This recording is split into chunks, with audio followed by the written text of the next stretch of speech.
Humility is the New Smart by Edward D. Hess and Catherine Ludwig। आज के वक्त में ज्यादातर लोग पुराने जमाने के हिसाब से रहकर कामयाब होने की कोशिश कर रहे हैं। वे अब भी नौकरी पाने के लिए एक दूसरे से प्रतियोगिता कर रहे हैं और उसमें बेहतर बनने की कोशिश कर रहे हैं।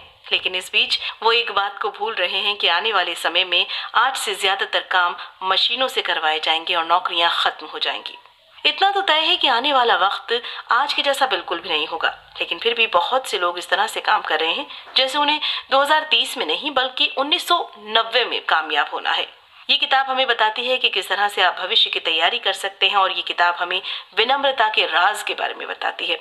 इसे पढ़कर आप सीखेंगे SMA क्या है और यहाँ पर कामयाब होने के लिए आपको क्या चाहिए होगा। किस तरह से आप अपनी ईगो को शांत कर सकते हैं। वो कौन सी 4 खूबियां हैं जो आपके अंदर होनी चाहिए।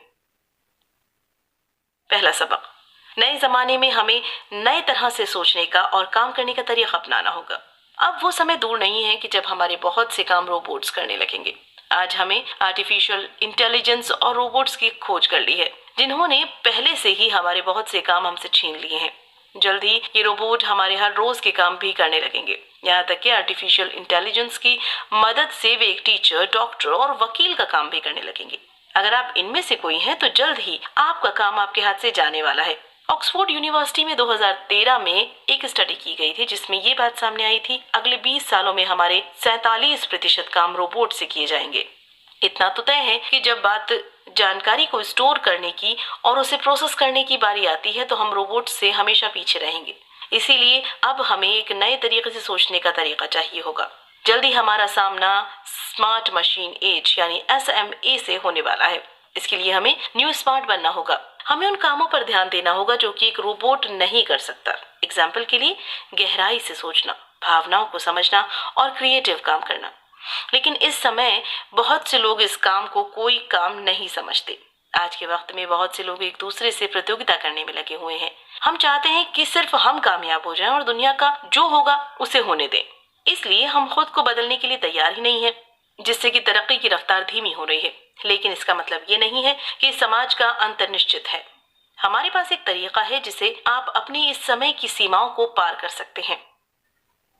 दूसरा सबक, इन 4 खूबियों को अपने अंदर विकसित करके आप खुद को कामयाब बना सकते हैं। तो वो कौन सा तरीका है जिससे आप आने वाले समय में कामयाब हो सकते हैं। इनमें सबसे पहले आता है अपनी ईगो को शांत करना। इसका मतलब है कि खुद के विचारों को हमेशा ही सही साबित करने की कोशिश ना करना और खुद को या चीजों को सामने वाले की नजर से देखने की कोशिश करना। अगर किसी व्यक्ति ने कहा है कि आपका काम बेकार है तो आप ये मत कहिए कि बंदर क्या जाने अदरक का स्वाद, बल्कि ये समझने की कोशिश कीजिए कि उसने ऐसा क्यों कहा। इसके बाद आपको खुद को मैनेज करना आना चाहिए। अपनी भावनाओं को और अपने विचारों को काबू करना सीखिए। कभी भी अपने डर को अपने काम के रास्ते में मत आने दीजिए, वरना आप कभी भी कुछ नया नहीं कर पाएंगे। खुद को अपनी कमजोरी से बाहर निकालिए और उनका सामना कीजिए, क्योंकि अगर आप ऐसा नहीं करेंगे तो आप कभी क्रिएटिव नहीं बन पाएंगे और ना ही आने वाले समय के लिए तैयार हो पाएंगे। एग्जाम्पल के लिए, अगर आपको लगता है कि आपको लोग पसंद नहीं करते हैं तो इस तरह की सोच को खुद पर हावी होने मत दीजिए। इस तरह से सोचकर आप खुद को रिजेक्ट कर रहे हैं। इसके बाद आपको अच्छे से सुनना सीखना होगा। आपको खुद को बोलने वाली जगह पर रखकर ये महसूस करना होगा कि वो जो बोल रहा है उसका क्या मतलब है और वो ऐसा क्यों बोल रहा है। बहुत से लोग सिर्फ वही सुनते हैं जो वो सुनना चाहते हैं। अगर वे उस बात को मानते हैं लेकिन सामने वाला उसका उल्टा कहता है तो वो सुनने से पहले ही मान लेते हैं कि सामने वाला गलत बोल रहा है। आपको खुद को इससे आजाद करना होगा। अंत में आपको दूसरों के साथ मिलजुल कर उनसे अच्छा रिश्ता बनाना सीखना होगा। इससे ही आप दूसरों की भावनाओं को अच्छे से समझ पाएंगे और क्रिएटिविटी को बढ़ा पाएंगे, जो कि SMA में कामयाब होने के लिए बहुत जरूरी है। तीसरा सबक, SMA में कामयाब होने के लिए आपको विनम्रता को अपनाना होगा। नए जमाने में कामयाब होने के लिए आपको सबसे पहले अपने सोचने के तरीकों को और अपने पुराने विश्वास को बदलना होगा। नए वक्त में सब कुछ नया होने वाला है और हम इस पुरानी सोच से कभी कामयाब नहीं हो सकते। दुनिया जिस तरह की हुआ करती थी हम कुछ उसी तरह से सोचा करते हैं, लेकिन हमें उस तरह से सोचना सीखना होगा जिस तरह से दुनिया होने वाली है।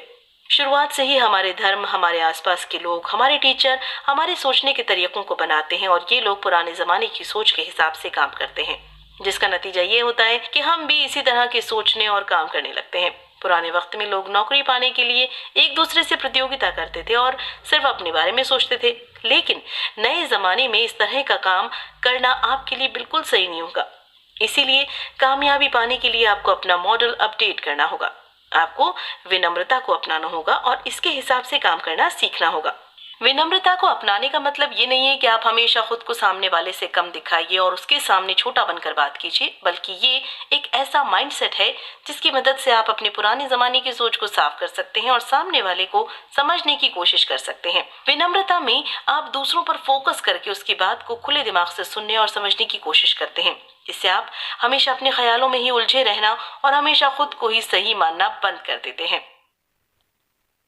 चौथा सबक, ध्यान की मदद से आप अपने ईगो को शांत कर सकते हैं। हमारा ईगो कभी कभी हमारी परेशानी की वजह बन जाता है। इससे हम चीजों को उस तरह से नहीं देख पाते जिस तरह से वे हैं, बल्कि उस तरह से देखते हैं जैसे हम हैं। इसीलिए आपको इससे छुटकारा पाने के लिए ध्यान का सहारा लेना होगा। ध्यान का मतलब आप प्रेजेंट में रहकर अपनी भावनाओं को बिना अच्छा बुरा कहकर उन पर ध्यान देते हैं। ध्यान करने के लिए आप सबसे पहले एक आरामदायक पोजीशन में बैठ जाइए। आप चाहें तो लेट सकते हैं या फिर बैठ सकते हैं। इसके बाद किसी भी एक चीज को उठाइए और उस पर ध्यान लगाइए। वो चाहे तो कोई चीज हो सकती है, कोई पॉजिटिव भावना हो सकती है, या फिर आपके शरीर का कोई अंग। आप चाहे तो अपने दिल की धड़कन या फिर सांसों पर भी अपना ध्यान लगा सकते हैं। ऐसा करके आप अपनी भावनाओं को एक अलग नजर से देख पाएंगे। आप खुद को खुद से अलग करके अपनी भावनाओं को एक बाहरी व्यक्ति की तरह देखकर उन्हें समझ पाएंगे। इससे आप उन्हें काबू करना सीखेंगे और समय आने पर उन्हें खुद पर हावी होने से रोक पाएंगे। इसके बाद आता है ये सीखना कि किस तरह से आप खुद को मैनेज कर सकते हैं। इसके लिए आपको अपने सोचने की रफ्तार को कम करके उस पर ध्यान देना होगा, ताकि आप खुद को अच्छे से समझ सके और उसके हिसाब से खुद को मैनेज कर सके। धीरे सोचने का मतलब ये नहीं है कि आप कमजोर हो जाएंगे या फिर दूसरों से पीछे हो जाएंगे। ये सिर्फ आपका डर है जो आपको कुछ अलग करने से रोकता है।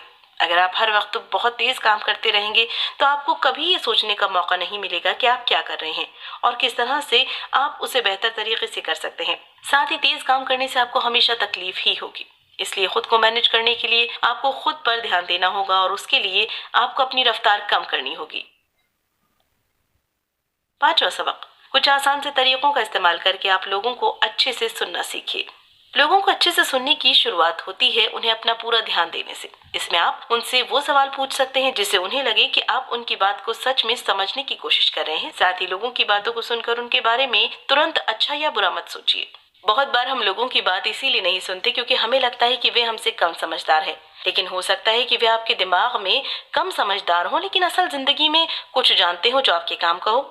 इसीलिए हर किसी को सुनने की कोशिश कीजिए। हो सके तो सुनते वक्त एक चेकलिस्ट का इस्तेमाल कीजिए जिसमें आपने लिख रखा हो कि आपको क्या करना है और क्या नहीं। एग्जाम्पल के लिए आपकी चेकलिस्ट में लिखा हो सकता है, समय समय पर सर हिलाओ, बीच में बात को मत काटो, फोन को जेब में रख लो, ध्यान भटकने से रोको।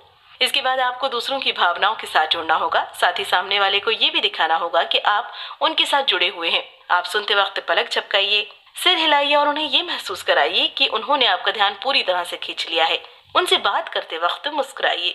तो अगली बार जब भी आप किसी से मिलें तो सबसे पहले अपने फोन को अपने हाथ में बिल्कुल मत रहने दीजिए और इन आसान से तरीकों का इस्तेमाल करके उन्हें समझने की कोशिश कीजिए। इस तरह से लोग आपको पसंद करने लगेंगे और उनके साथ आपके जो रिश्ते बनेंगे वो लंबे समय तक चलेंगे। कुल मिलाकर जमाना बहुत तेजी से बदल रहा है और हम में से ज्यादातर लोग आने वाले वक्त के लिए तैयार नहीं हैं। नए जमाने में कामयाब होने के लिए आपको गहराई से सोचना, लोगों की भावनाओं को समझना और क्रिएटिव तरीके से काम करना आना चाहिए। लोगों के साथ जुड़ने के लिए आपको विनम्रता को अपनाना होगा, जो कि SMA में कामयाब होने के लिए बहुत जरूरी है। क्या करें? खुद से पूछिए कि आप किस तरह से सोचते हैं। कभी कभी खुद पर काबू करना मुश्किल होता है, लेकिन फिर भी आप अपने विचारों और अपनी भावनाओं को समझकर उन्हें कुछ हद तक काबू कर सकते हैं। ऐसा करने के पीछे का मकसद कई तरह से सोचने की कला को विकसित करना है, ताकि आप हर हालात में खुद को एक तरह से सोचता हुआ ना पाए। कभी कभी हम बहुत तेज सोचते हैं और अपने आप काम करते हैं, कभी कभी हम आराम से सोचते हैं। अगर आप कुछ समय लेकर ये पता करेंगे कि किस तरह के हालात में आपको किस तरह से सोचने का तरीका अपनाना चाहिए, तो आप खुद को और अपने दिमाग को अच्छे से मैनेज कर पाएंगे।